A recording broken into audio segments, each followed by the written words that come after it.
Good evening, everybody. We are live, back with another live stream, and today we have a very special guest. I think we're live. I'm just going to check my phone. If you are watching, please do let me know if you can hear both myself and the guest. It shows me we're live on the phone, which is great. So let's dive into this. Today, I have a really exciting live stream for you guys. Apologies if I'm talking a little bit quietly. It's a bit late here. I've got the kids upstairs in bed, so I am very enthusiastic about this. Do not worry. We have a phenomenal guest on the channel today, and I'm absolutely delighted to be inviting Seth DeMoor onto the channel, a man who has recently just won a Golden Trail Series race, the Pikes Peak Marathon, a man who has just hit over 100,000 subscribers and released some incredible merch, and a general all-round amazing guy.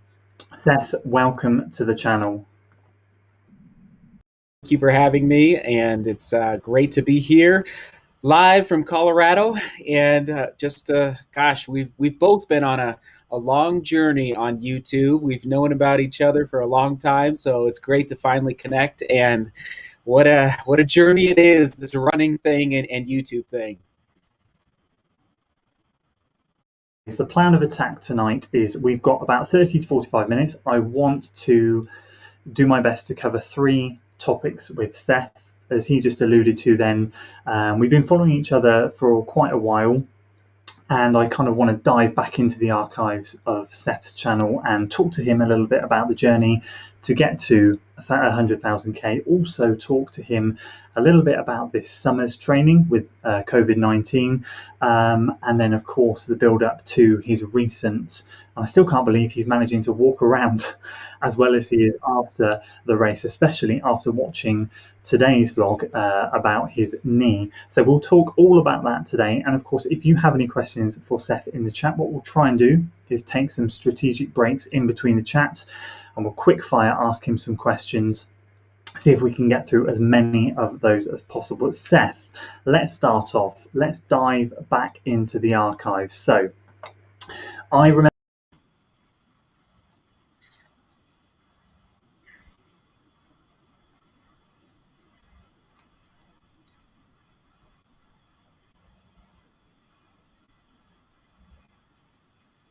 Yeah. Yeah.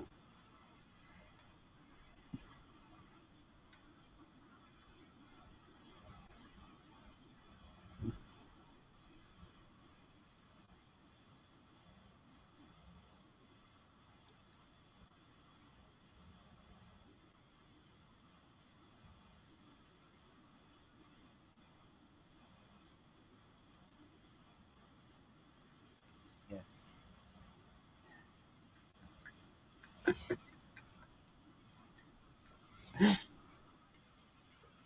Mhm.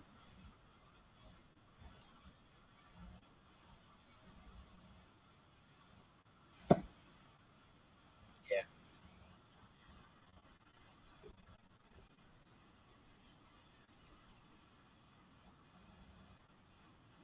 Yeah.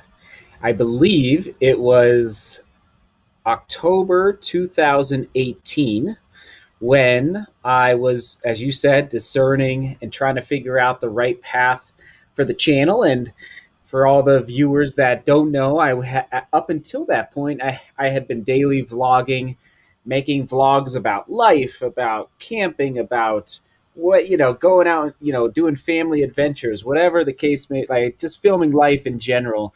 And did that for, I believe it was 3 or 3.5 years, with less than 1,000 subscribers. And at that time, the reason I had started daily vlogging, one of the reasons was I needed that creative outlet. And I decided that, you know what, I love video production. I love filmmaking. Let's try this YouTube thing. And at that time, this is, let's say, 2016, roughly 2015. Daily vlogging was becoming very, very popular. A lot of different people were doing it, and small channels and big channels. And so that is how the channel started. I think it was 2016, and when Andy, you probably found the channel, but over time, that things change, and the algorithm changes on YouTube and all these different things happen, and began discerning, okay, what is this niching down that I keep hearing about, and how can that impact a YouTube channel? And I honestly, I didn't want to niche down to running. I wanted to keep the channel a little broader. But what I learned, and what a lot of people learn over time, is that just and okay, here's the deal: like, however many subscribers you have, whatever. But it's like, are you building a community, no matter how big or small it is? And that's what I'm really passionate about. But when you do niche down, what happens, for those that don't know and those that are interested in starting a YouTube channel, is that the secret machines in YouTube headquarters begin to figure out who to put your videos in front of on YouTube. So that's what happens. I almost 2 years ago. So it was October 2018. Yeah. And I think I remember that turning point because I remember you getting the 4%, Vaporfly 4%. That was kind of your shoe that you did a couple of videos on, and it really blew up at that point. I remember watching it thinking, wow, I've got to get my hands on this shoe. But as something that I will mention to you in a bit towards the end, as a bigger runner, taller runner, 6'6", with size UK 13 feet, so US 14, I could not get them in my size for love nor money. So I remember watching your channel thinking this is amazing. And then, of course, from that point, you were starting to produce more and more running vlogs, and you were in this transition period. And then there came the next vlog that I remember very distinctly, which was you were in downtown, I nearly said Chicago, that's Kofuzi, Denver, and you were talking about the best metric for growing your YouTube channel. And that video inspired me because I was like, I've been looking at metrics, but not. And then you talked about watch time. I think it was watch time. And I remember digging into my algorithms thinking, man, I just don't pay attention to this stuff enough. I remember you talking about it, and then it was literally at that point, that moment, that your channel went from going kind of slowly ticking up, it just went, So, question to you, I guess, is how much now on a daily basis or weekly basis do you focus on looking at the analytics, or is that something that you don't need to do anymore because you're confident your videos will just get put in front of the right people? It's a great question. I look at the analytics every day, but I definitely don't study them. I maybe take a deep dive, maybe like once a month, roughly. I glance at that. I definitely glance at them just to make sure the videos are working and everything's working in the back end. But um, it's really interesting. I mean, how I've heard it said, and I'm not going to say it exactly right, is that YouTube's trying to put the right video in front of the right person at the right time. So like that's what YouTube's trying to figure out in their back end, in their analytics.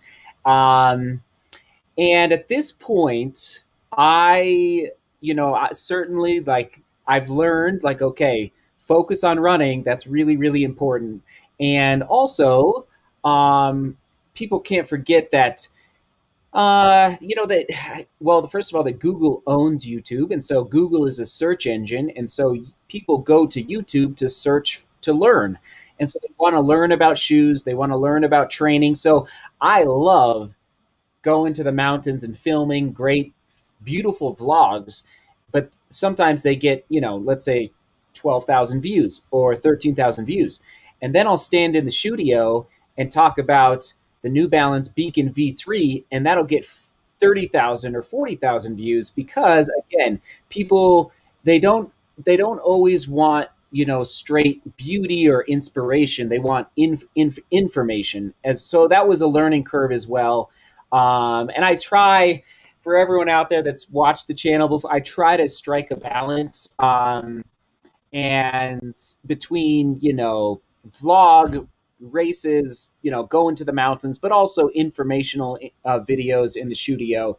Yeah. Oh, but anyway, sorry, that's a long answer. I love sorry, I don't love the analytics, but I see the. it is important to understand them, if you want your channel, if you want to understand how YouTube is working. Yeah.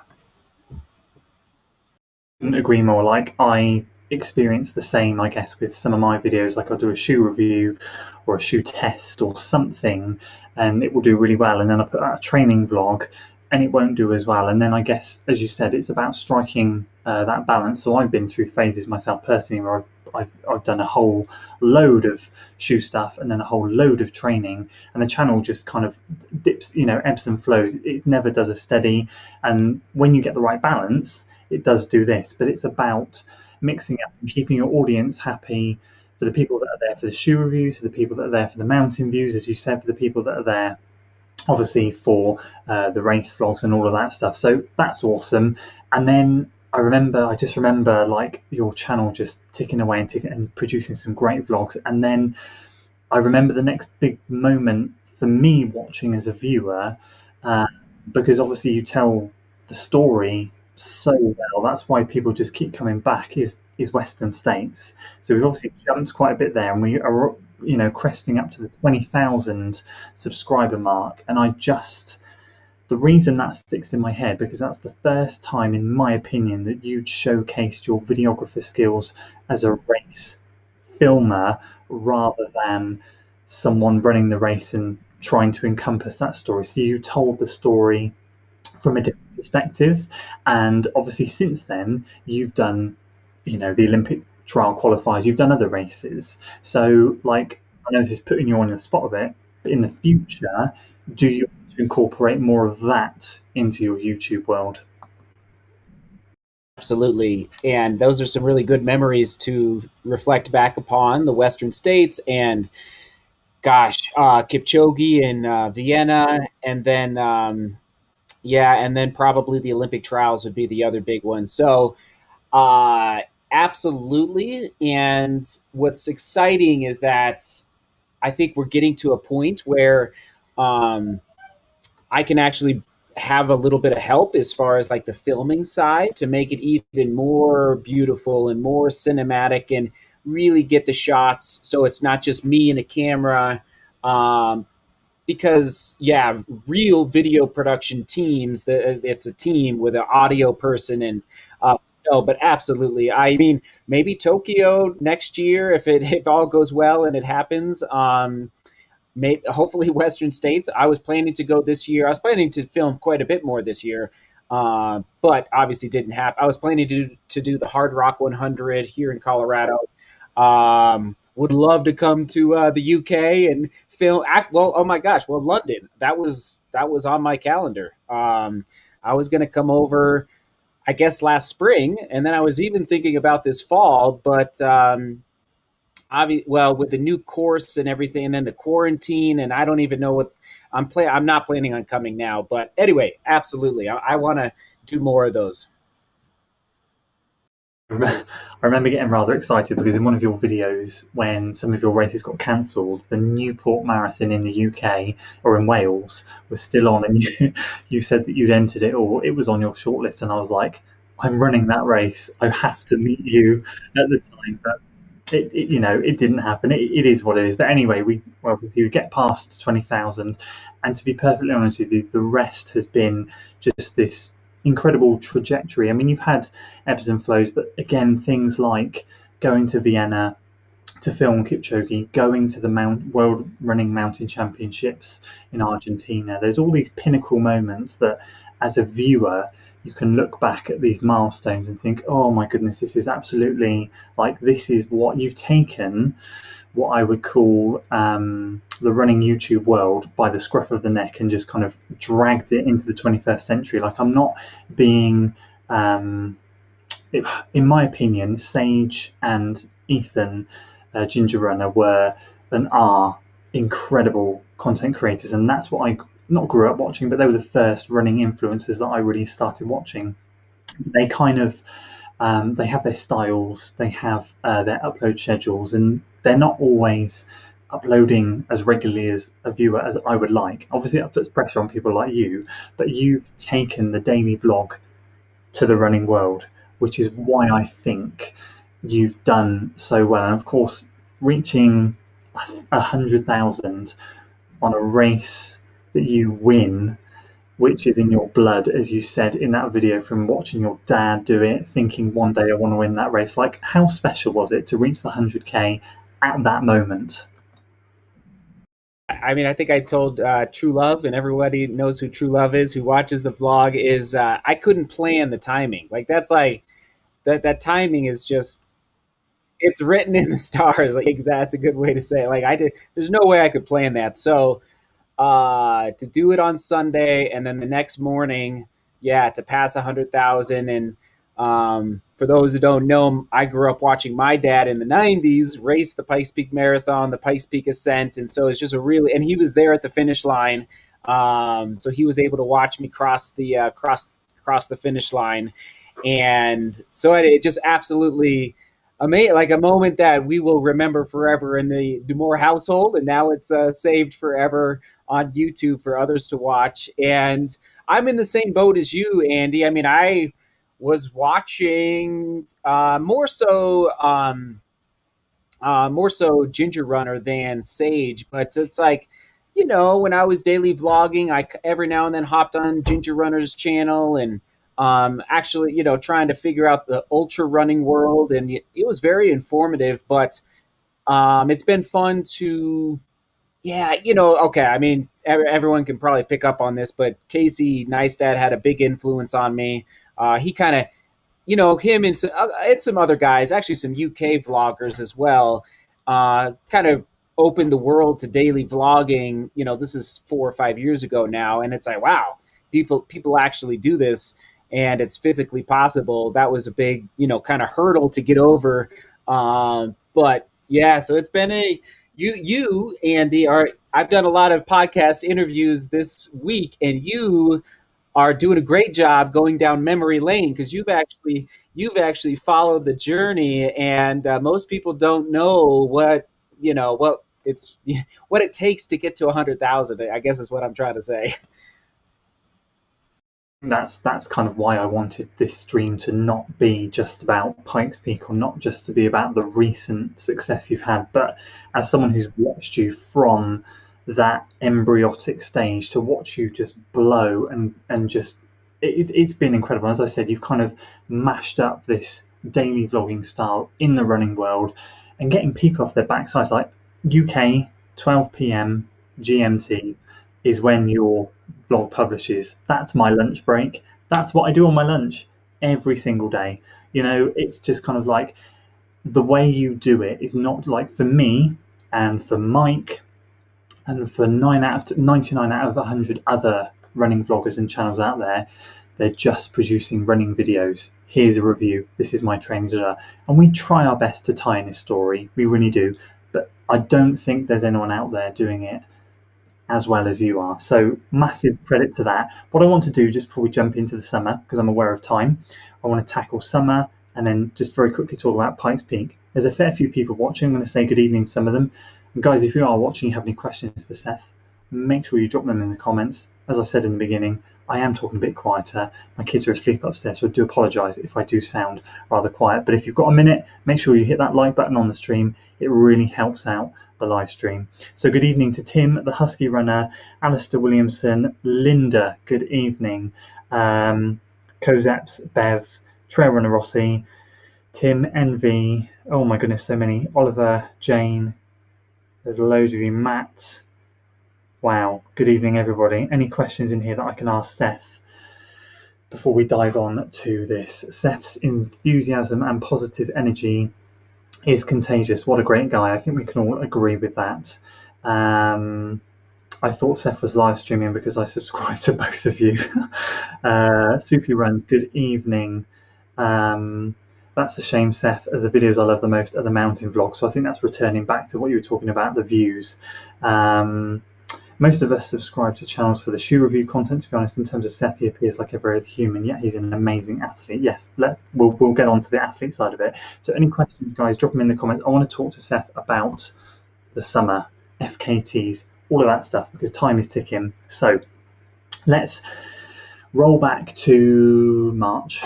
I don't know what it was like for you guys in March the 20 something, it was around here, quarantine hit, lockdown hit. That was it. I'm assuming it was in and around a similar time for you. But marathons, racing, the racing world was cancelled basically. So at what moment in time, because I know you did your virtual marathon, but at what moment in time before then did you kind of realise that actually this summer is not going to go to plan, the races aren't going to happen, and when in your head did you decide that FKTs were going to be basically the flavour of summer?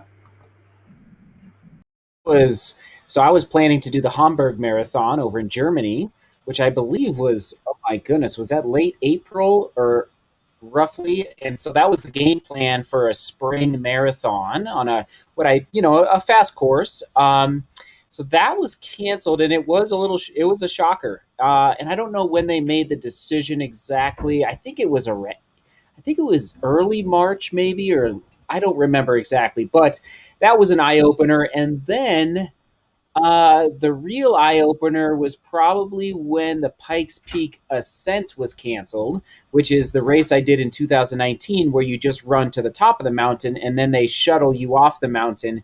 And they canceled that one because of the shuttles. They did not want everybody in the shuttles together. But they kept the marathon, which is really interesting. And if I'm not mistaken, I don't know about this, but I think Pikes Peak Marathon, I think we're in like our 62nd or 63rd year, which is because the Boston Marathon was canceled this year.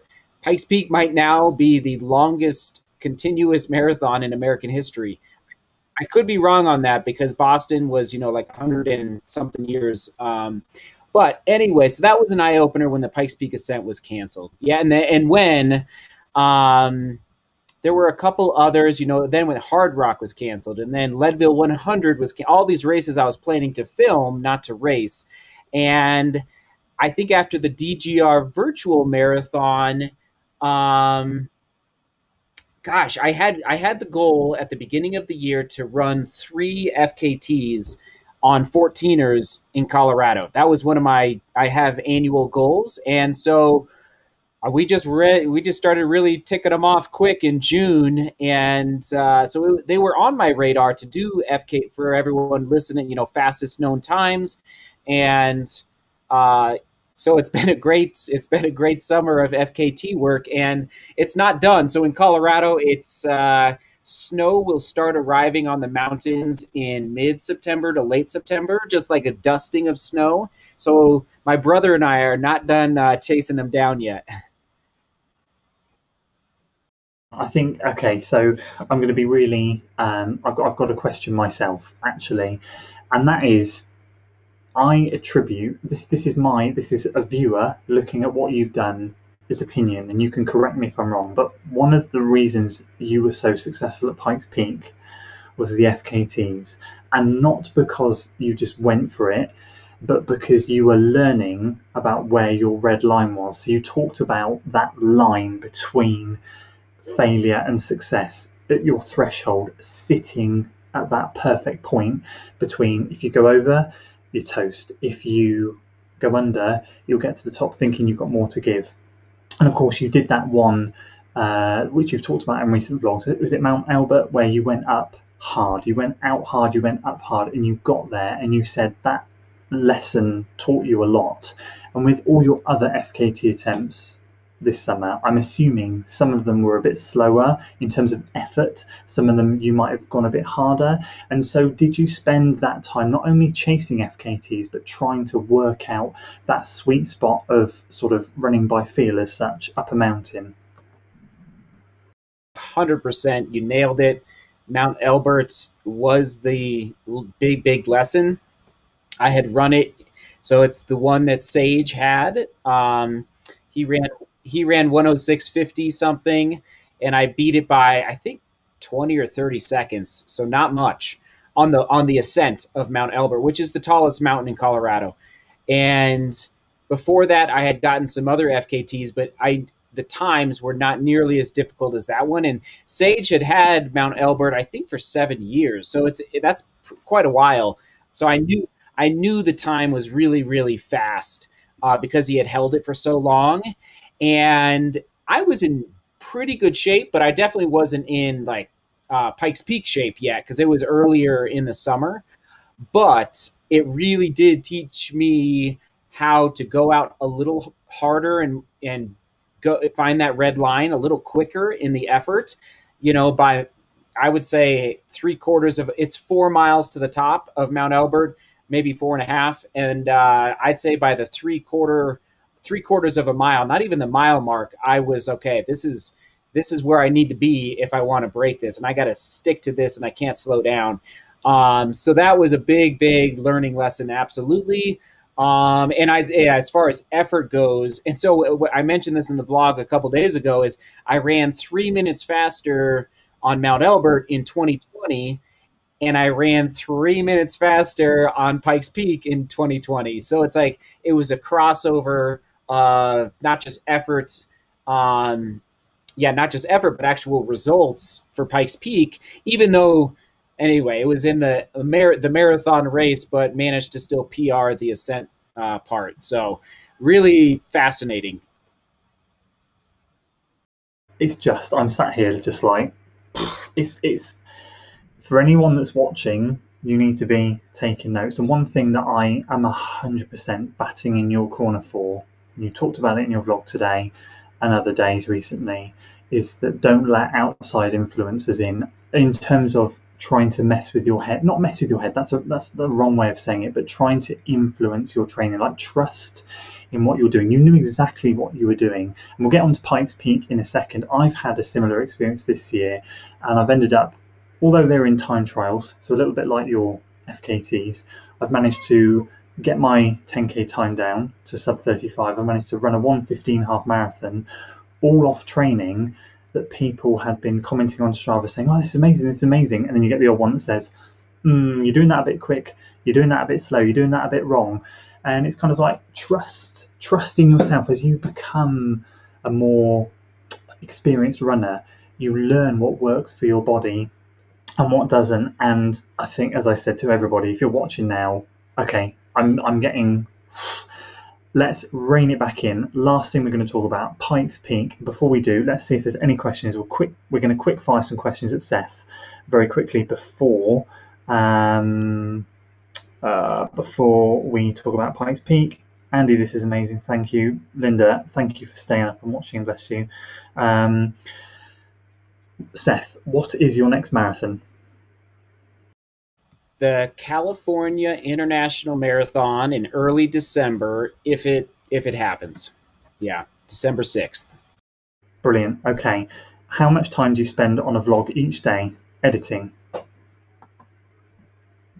Day, but I've gotten it down to like an hour and a half of editing usually, but sometimes it can jump up to 2.5 hours.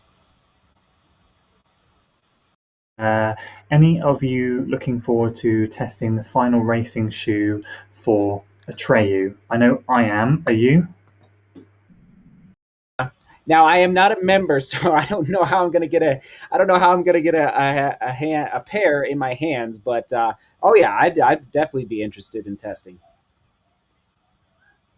A small sub 500 subscribers YouTube channel, what tips and pointers do you have for growing? I think in the beginning we talked a little bit about watch time and that sort of thing. Do you have any other specifics that you want to share? I think there's a lot of different ways to answer. A real quick one is be authentic, be yourself. Don't try to be somebody else. People will see right through that real quickly. Just be yourself and enjoy the process, but it takes time to sometimes find a love for video production when maybe your views aren't as high as you'd like them to be. But if you really enjoy the filmmaking and the editing, it makes everything else a lot easier. So that would be my tip. I'm sorry if I've missed you. I can see there's loads more in there. I'm whizzing through as many as I can. Last thing we're going to talk about very quickly, because I'm aware of time, and that is the Pikes Peak Marathon. Now, I'm going to start off by saying the first thing I did when I saw the result, before you uploaded the video, was Strava. The first thing I did was check your crowns and that sort of thing to see like how well you've done. And the first thing I noticed is you beat Sage's time last year by over 3 minutes or around 3 minutes, and B, as you said in your vlog, you were about 18 seconds slower than Killian, which blows my mind and shows the level of athlete, in my opinion, that you have now got to.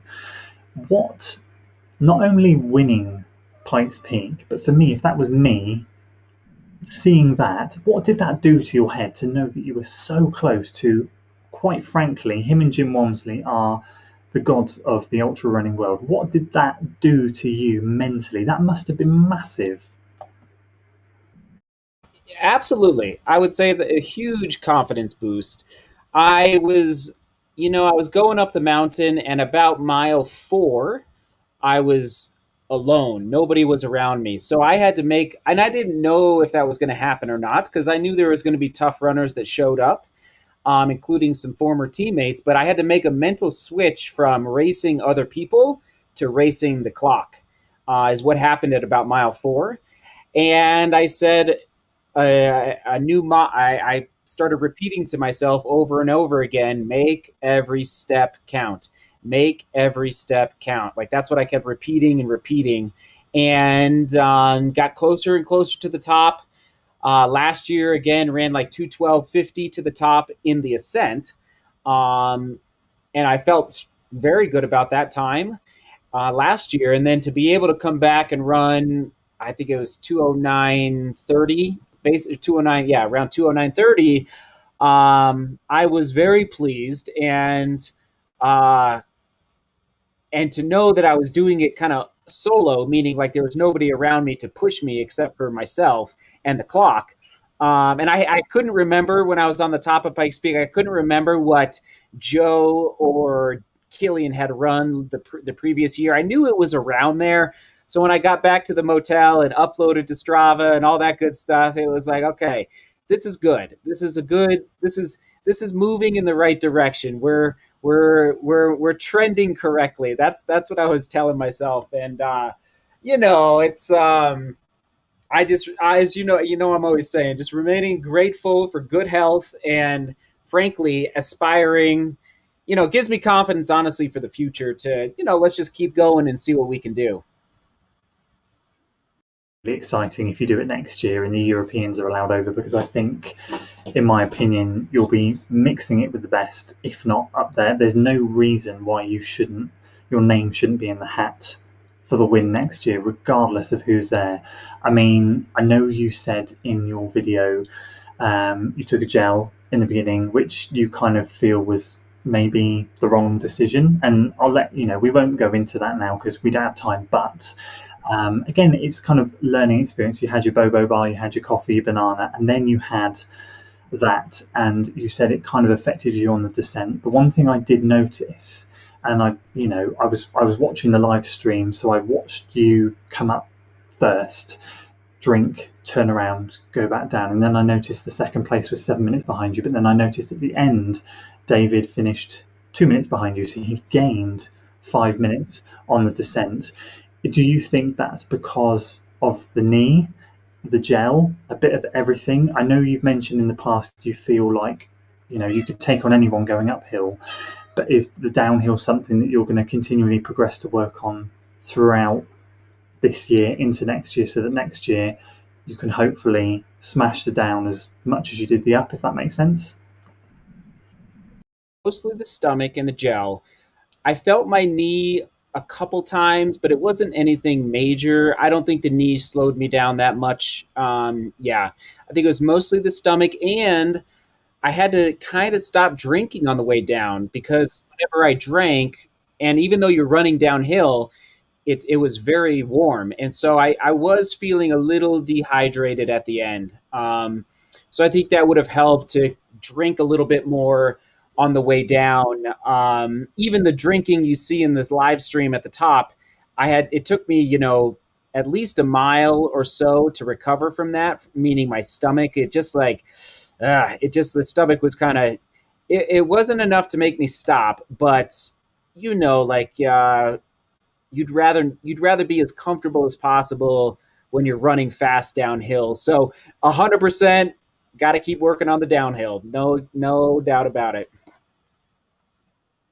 Hills are my nemesis. If I get a stitch or a stomach issue, it's on a downhill. I'm sure it's because you're trying to fly downhill faster. Your stomach is just going mad. Going uphill, it's so much easier. Someone's asked in the comments just before we wrap this up, the knee okay now? I mean, we've been watching your vlogs. We can see that you're walking well. Is the knee itself okay?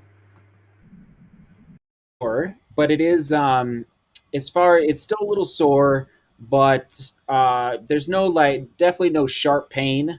Yeah, good question. It's still a little sore though, for sure. Quickfire questions that I've seen in the comments, and then I've got a couple of quickfires, and we will wrap it there. So the first two quickfires are: do you have any ultra plans in the near future? Question. I actually am talking about this in tomorrow's vlog, but no. I'll tell you. I a little preview. I do not have any ultras planned in the future. First exclusive on the channel. And how do you practice the downhill is the other question. Man, I mean, when I am healthy and I feel good, I do feel like I can run fast downhill. I think confident, like it is a little bit of a mind game over a physical game. I mean, I think Killian and I are similar sizes. I think he might be just a little taller. I don't know how long his legs are, and um, but I think I think it really does come down to confidence. And I've heard many stories that the Europeans are always just better downhill runners in the mountains compared to the Americans. I think the mountains are made like I think the Alps, they're just a little more rugged. And anyway, that's just I haven't really raced much in the mountains in Europe yet, but so anyway, that's my I guess that's my short-ish answer is it's a little more confidence up here to really kind of let go and trust yourself. Leading on from that, because you've made me want to ask a question. UTMB, yes or no? Percent yes, but in probably 3 years from now. Exactly when I'm hoping to do it. So I've got my first mountain marathon in 6 weeks' time. Probably as you found with you, trail races are coming back quicker than road races just because of crowds that they draw. Whereas in the trails, you basically let off and you go and do your own thing in the woods.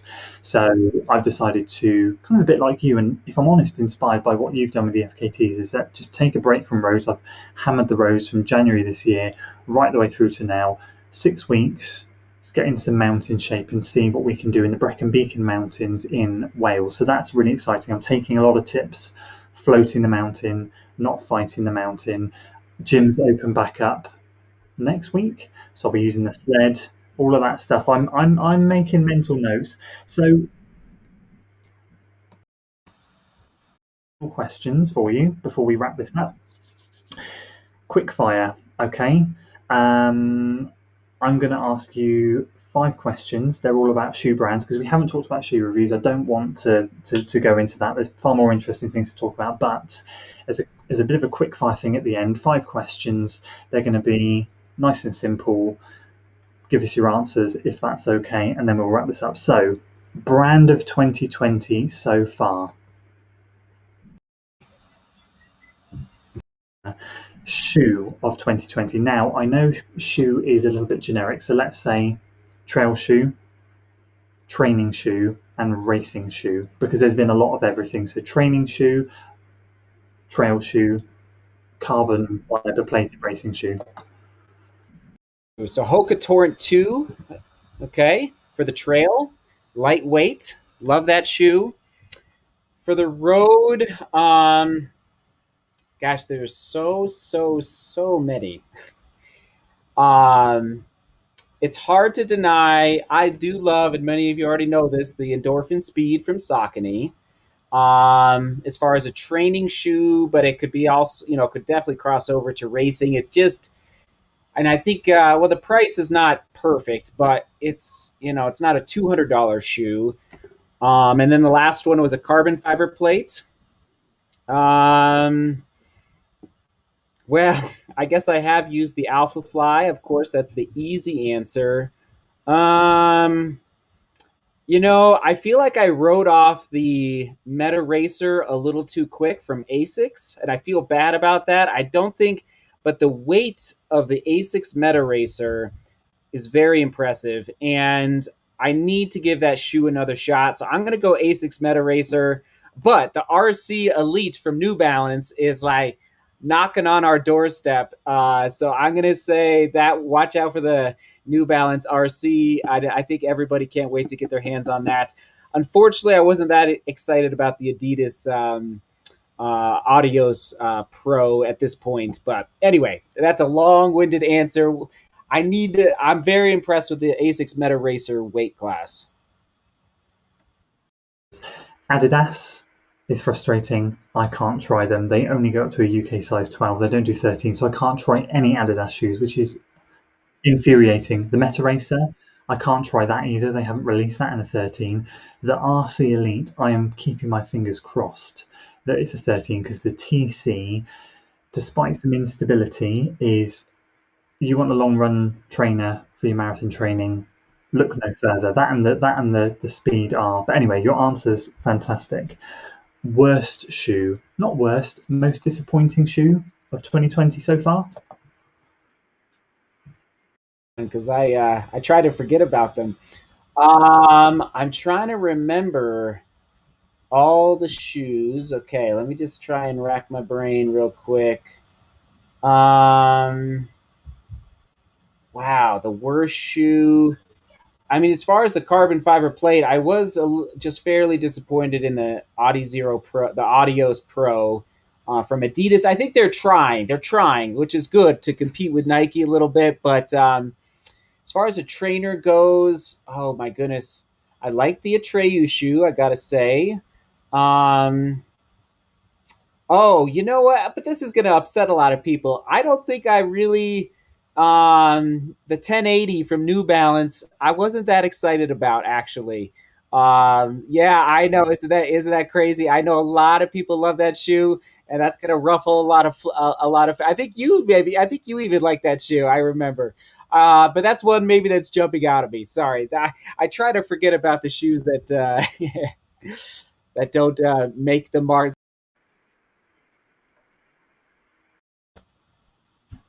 What we're going to do is we will leave it there. I won't ask you anymore. We've been on here 45 minutes. I'm going to leave you with one final thing. A couple of people are saying about the brand. They missed the brand. So he said Saucony, for those of you who are wondering. The last thing I'm going to say on the terms of shoe reviews is it's fascinating to watch you review shoes, because we, as in me and you, either agree perfectly or we're completely contradictory. And I attribute that to the fact that mine's a UK size 13, US 14. So, for example, I have to say this, and if you ever get big enough in the future to get multi-purpose testing in place, do it, because someone raised a question with you. What about bigger runners? Bigger feet, that sort of thing. Nike React midsole sounds amazing in your size. The worst midsole in the world for my size. I've got the Miler. I've got the Peg 37. The Miler was absolutely horrific. It was like running on a brick. The Peg 37 took a while to warm into it, but again, absolutely nothing special. Yet everyone seems to rave about React midsole, and I'm like, what do you see in it? And it's kind of like, is it because I'm putting more weight in it? But those Milers, right, they were 417 grams, over 14 ounces in my size. It is insane. So, top tip, if you ever get to the point when you need multi-testers, make sure you find people of different shapes and sizes, because I guarantee you they will give you different opinions. You're over a foot taller than me, so. Plug. Anyway, right, let's wrap it up there, guys. Seth has another podcast to go and record, so the chat is going mad. There's 86 of you watching now. I thank you all for, if you're in the UK, staying up and watching this. If you're in the US and around the world, thank you. I think you can all agree in saying that Seth has had an incredible journey to this point. We obviously all wish him the best. I hope we can do this again some point next year, maybe have a catch up, and especially it'd be great, hopefully one day, to meet at a race, a marathon major somewhere, because there will be a point when I get over to the States to run a major, and I'm sure there'll come a point when you come over to London to run that or film it, and hopefully we will bump into each other. But for those of you watching, Thank you so much. There's so many of you that I haven't been able to get to. Seth, once again, mate, thank you so much. Keep working hard. Keep doing your thing. Have you got any words for anyone watching? Work hard and love each other. That's how I close out the vlogs, everybody. So I appreciate it, Andy. Thank you for the opportunity to share a little bit about my story on YouTube and in running. And it's an honor to be here. And we will, shout out to the UK, we will all do a group run at some point, whether it's in London or in up in your neck of the woods. So yeah, thank you, Andy, for having me. The famous strapline on the vlog. So there we go, guys. If you enjoyed it, please do make sure you give this stream a like, share it with your friends, subscribe to the channel, do all that good stuff. Share this because there's a lot of people don't know Seth's story from the beginning that we've kind of covered tonight. So it'd be great for people to learn a little bit more and see the journey that he's been on. It's been, honestly, as a follower from the beginning, it's been mind-blowing to see where he's got to. So that's it for tonight, guys. We will see you on the next